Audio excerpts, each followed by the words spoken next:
శరణ్య ఆనంద భైరవి కళ్ళు మూసి సర్ప్రైజ్ అత్తయ్య అని అంటూ ఒక చోటికి తీసుకెళ్తుంది.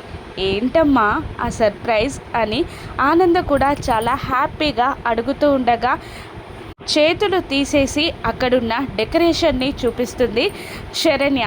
అక్కడ హ్యాపీ మదర్స్ డే అని అంతా డెకరేట్ చేసుండడంతో ఆనంద లీలావతి ఇద్దరు చాలా హ్యాపీగా ఫీల్ అవుతూ ఉంటారు. ఆనంద లీలావతి స్టేజ్ పైకి ఎక్కాక దర్శన్ ఇలా అంటుంటాడు, అమ్మా పెద్దమ్మ, this is today yours day, happy mother's day అని అనగానే హ్యాపీగా ఫీల్ అవుతూ ఉంటారు ఆనంద లీలావతి. శరణ్య కూడా మీరు మా అమ్మ లాంటి వారు, మా అమ్మతో సమానం, మాకు అమ్మే, మీ బ్లెస్సింగ్స్ మాకు ఎప్పుడు ఉండాలత్తయ్య, హ్యాపీ మదర్స్ డే అని అంటూ దర్శన్ శరణ్య ఇద్దరు ఆనంద భైరవి కాళ్ళకి దండం పెట్టగా ఆశీర్వదిస్తుంది ఆవిడ మనసారా. అత్తయ్య మీకు మరొక అదిరిపోయే సర్ప్రైజ్ అత్తయ్య అంటూ ఉండగా ఏంటమ్మా అది అని హ్యాపీగా అడుగుతూ ఉంటుంది ఆనంద.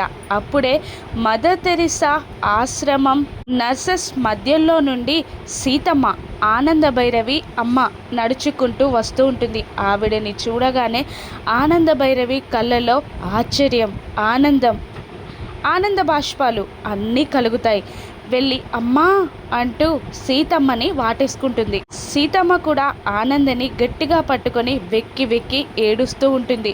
కాసేపు ఏడ్చాక ఇన్ని రోజులు ఏమైపోయావమ్మా అని ఆనంద సీతమ్మని అడుగుతూ ఉండగా సీతమ్మ జరిగింది చెప్పడం స్టార్ట్ చేస్తుంది.